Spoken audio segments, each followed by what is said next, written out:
পূর্ব মেদিনীপুরে ভগবানপুরে লগ্নজিতাকে হেনস্থা, সেকুলার গান গাওয়ার দাবিতে মঞ্চে চড়া ও আয়োজক ও বেসরকারি স্কুলের মালিক মেহবুব মল্লিক মারধরের চেষ্টার অভিযোগ। অনুষ্ঠান ছেড়ে বেরিয়ে যান ক্ষুব্ধ সঙ্গীত শিল্পী। নালিশ জানাতে গেলে গড়িমসি ভগবানপুর থানার বিরুদ্ধে অভিযোগ লগ্নজিতার, ওসির বিরুদ্ধে বিভাগীয় তদন্ত, শিল্পীকে হেনস্থায় গ্রেফতার অভিযুক্ত। আমাকে পুলিশ এবং প্রশাসন সাহায্য করেছেন। আমার 26 তারিখ আরামবাগে শো আছে। আমার পুলিশ প্রশাসনের উপর সম্পূর্ণ আস্থা আছে। আমি শিওর আরামবাগ থেকে আমি শো সম্পন্ন করে ফিরবো এবং আমাকে কেউ স্টেজে মারতে ওঠার সাহস পাবেন না এরপরে আর। ডানকুনিতে জীবিত কাউন্সিলর খসড়া তালিকায় মৃত, অভিনব প্রতিবাদ সূর্যদের। নিজের সৎকার করতে শ্মশানে যাওয়ার পর এবার প্রতীকী লোকসভা শোকসভা।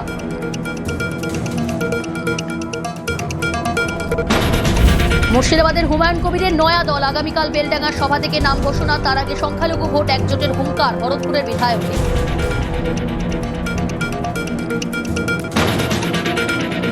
হুমায়ুনের বাবরি নিয়ে রাজনৈতিক বিতর্ক, গন্ডগোল পাকাতে রাজনৈতিক ষড়যন্ত্র, তোপ আরএসএস প্রধান মোহন ভাগবত।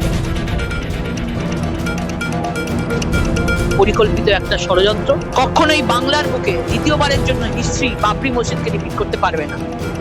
2019 সালের লোকসভা নির্বাচন বাবরি মসজিদ যে দল ভেঙেছিল সেই বিজেপির প্রার্থী ছিলেন। আজকে তিনি কাদের সাহায্য করার জন্য ভোট ভাগের চেষ্টা করছেন এটা মানুষ পুরো বুঝতে পারছেন।